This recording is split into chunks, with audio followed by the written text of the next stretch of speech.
Rasulullah SAW adalah guru kita. Sepakati dulu poin ini. Tidak ada guru bagi umat Islam siapapun yang syahadat kecuali Nabi Muhammad SAW. Ini disepakati dulu. Semua dai dan ulama adalah pewaris beliau. Artinya harus mewariskan ilmu yang beliau ajarkan. Apa yang diajarkan itu yang disampaikan ke umat. Yang tidak diajarkan mereka larang agar dikerjakan. Kan begitu mestinya. Ini kaidahnya dulu. Masalah kasus ada orang imam pimpin doa setelah sholat, jangan dibahas doanya. Doa adalah ibadah. Tapi begini, sebelum anda kerjakan satu ibadah, tanya, saya mau ziarah kubur. Jangan ziarah kubur sebelum anda tanya bagaimana Rasulullah SAW ziarah kubur, agar jangan anda buat-buat ziarah kubur itu. Adanya orang taruh kembang di kuburan, siram air, buat batu nisan, pasang lampu, baca zikir-zikir di sana karena dia mau ziarah kubur semaunya sendiri. Tidak bisa. Anda muslim, punya kiai, punya Rasulullah SAW, suri tauladan kita, uswatun hasanah. Tanya Rasulullah ziarah kubur bagaimana? Rasulullah SAW dalam hadis Bukhari menziarahi kubur Baqi, datang, memberikan salam, mendoakan mereka, pulang. Nggak ada lagi yang lain. Nggak pernah Nabi SAW bawa kembang, siram kuburan karena sudah kering, padahal Madinah panas 50 derajat, pecah-pecah tanahnya. Ada istilah di Indonesia, kalau tanahnya pecah, kesian lagi diazab di bawah, kasih air, kasih kembang biar wangi, biar ditaruh kembang yang paling mahal. Kalau memang dia ahli maksiat tetap disiksa di bawah gitu kan. Jadi nggak bisa itu patokannya. Mau sholat, jangan pernah sholat dulu, tanya Rasulullah sholat bagaimana, belajar 5 menit bisa. Oh rukunya begini, sujudnya begini, sama, baru Allah terima. Tujuan Nabi SAW diutus untuk apa? Untuk dicontohi, diciplak hidupnya. Cara makannya, cara tidurnya, berpakaian, bahkan cara jalannya saja. Para sahabat contohnya, Nabi jalan begini. Bukankah ada hadis yang mengatakan, sahabat berkata Rasulullah SAW kalau jalan seperti orang turun dari bukit. Mereka sampai membahasakan itu. Rasulullah pernah keluar kepada kami, menyisir rambutnya dengan rapi ke arah sebelah kanan belakang. Ditunjukkan, gitu kan?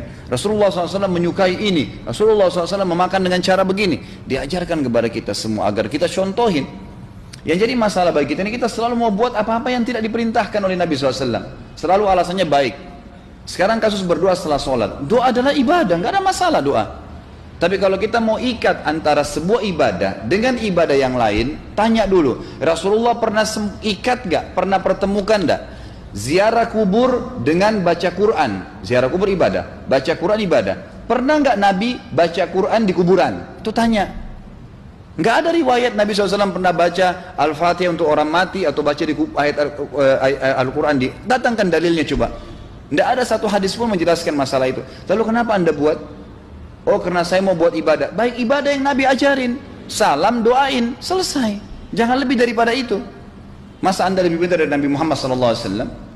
Habis sholat, memang paket yang Nabi tawarkan, yang beliau selalu kerjakan adalah zikir. Setelah sholat, dengan zikir sholat yang sudah masyhur, istighfar, kemudian baca Allahumma antas salam, sampai membaca ayat kursi, al-ikhlas, al-falaq, an-nas, baca subhanallah, alhamdulillah, Allah akbar 33 kali, sampai terakhir baca, digenapkan la ilaha illallah wahdahu la syarika lah. Selesai itu semua hadis Nabi SAW menjelaskan setelah sholat, Rasulullah SAW langsung berdiri. Memang beliau tidak pernah berdoa habis sholat 5 waktu itu. Memang begitu. Bukan doanya yang jadi masalah, bukan. Karena Rasulullah tidak kerjakan, jadi kita tidak kerjakan.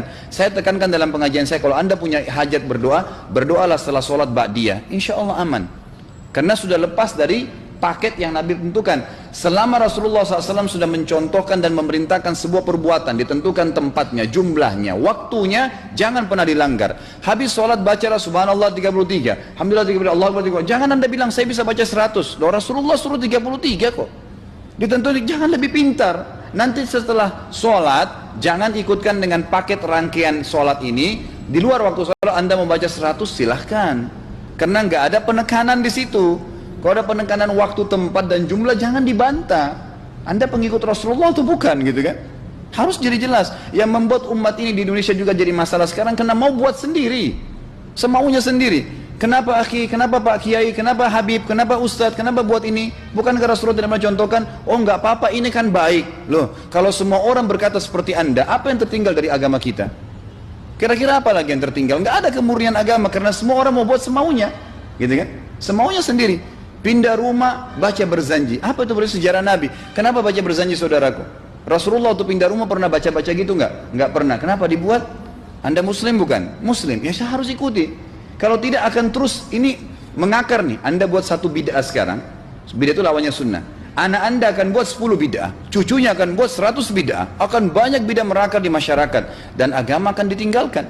Kemurnian sunnah akan hilang, gitu kan? Ini bahaya. Ingat, Nabi SAW mengatakan kepada kita dengan hadis yang sangat jelas. Hadis sahih riwayat Imam Ahmad bunyinya begini: semoga Allah merahmati umatku yang menukil dariku seperti apa yang aku ajarkan atau sebutkan.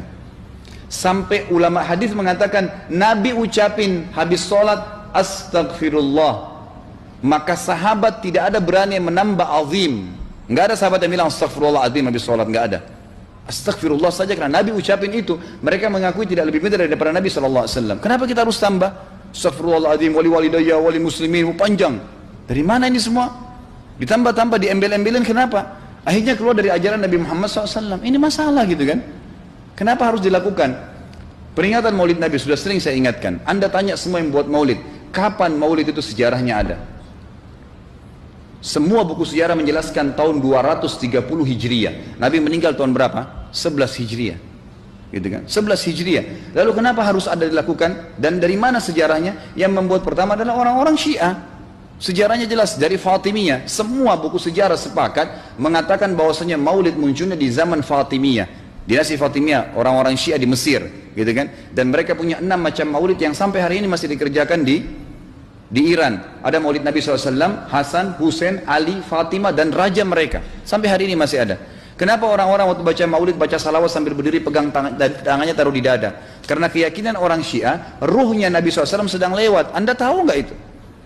Banyak orang kita buat tidak tahu. Yang penting bahasa Arab ikut saja, gitu kan? Tidak bisa. Nabi SAW tidak pernah rayakan. Pernah ada yang bilang sama saya, Ustaz, kan Nabi SAW pernah bilang, waktu ditanya tentang puasa Senin, beliau mengatakan hari itulah aku dilahirkan. Terus kenapa? Berarti boleh merayakan ulang tahun hari Senin, gitu kan? Tidak. Nabi SAW cuma menginformasikan bahwasanya beliau lahir di hari Senin, dan beliau tidak pernah ngumpulin sahabat untuk baca bersama-sama, merayakan hari raya. Beliau tidak pernah. Kalau itu benar, Nabi nggak bakal tinggalkan kok. Ibnu Katsir rahimahullah, garis bawahi poin ini. Ibnu Katsir rahimahullah dalam tafsir beliau, tafsir Quran Azim, dan subhanallah Ibnu Katsir ini kata ulama hampir semua kalangan golongan itu banyak memakai madhab, banyak memakai buku beliau, walaupun berbeda dari sisi pemahaman yang lain, tapi tafsirnya kebanyakan kembali ke tafsir beliau. Beliau mengatakan tafsir surah Al-Maidah ayat 3 yang bunyinya a'udzubillahi minasyaitonirrajim, al-yawma akmaltu lakum dinakum, hari ini saya sempurnakan agama kalian, kata Allah ya. Wa atmamtu alaikum nikmati, saya sempurnakan nikmatku pada kalian, artinya tidak butuh yang lain. Wa raditu lakumul islam madina, saya ridha Islam sebagai agama kalian. Kata beliau, ayat ini turun menandakan dan memastikan bahwasanya Nabi Muhammad SAW tidak meninggal dunia kecuali sudah mengajarkan semuanya, yang hitam, yang putih, yang gelap, yang terang, yang susah, yang muda, ya, semua dijelaskan. Siapa, kata beliau, yang menganggap masih ada sesuatu yang harus ditambahkan setelah Nabi SAW meninggal dan turun ayat ini, maka dia adalah ahli bid'ah. Dia orang yang membuat-buat agama. Nabi sudah ajarkan semua, selesai. Jangan ditambah, jangan dikurangin. Kita tidak lebih pintar dari Nabi SAW. Nabi nggak pernah rayakan hari lahirnya, jangan dirayain, selesai. Emang kenapa kalau kita nggak rayain? Kenapa? Tangan kita terputus? Enggak. Masih banyak ibadah yang disunnahkan gitu. Sama dengan kasus Isra dan Mi'raj. Kejadian besar dalam Islam. Tapi Anda boleh kembali kepada semua buku sirah. Saya tantang semua buku sirah Anda kembali. Insya Allah yang berpegang pada Al-Quran dan Sunnah, memang ada dasar wahyunya, maka semua akan menjelaskan. Nabi SAW setelah pulang dari Isra dan Mi'raj tidak pernah mengumpulkan sahabat-sahabat untuk merayakannya setiap tahun. Tidak pernah. Boleh dipelajari, iya, setiap hari. Tapi ditentukan tanggalnya lalu dibuat acara. Tidak pernah Nabi SAW buat itu. Lalu kenapa Anda buat? Kalau Anda mau tetap buat, ya silahkan, itu hak terserah Anda. Tapi saya ngajak kepada Anda kembali kepada kemurnian ajaran Nabi SAW.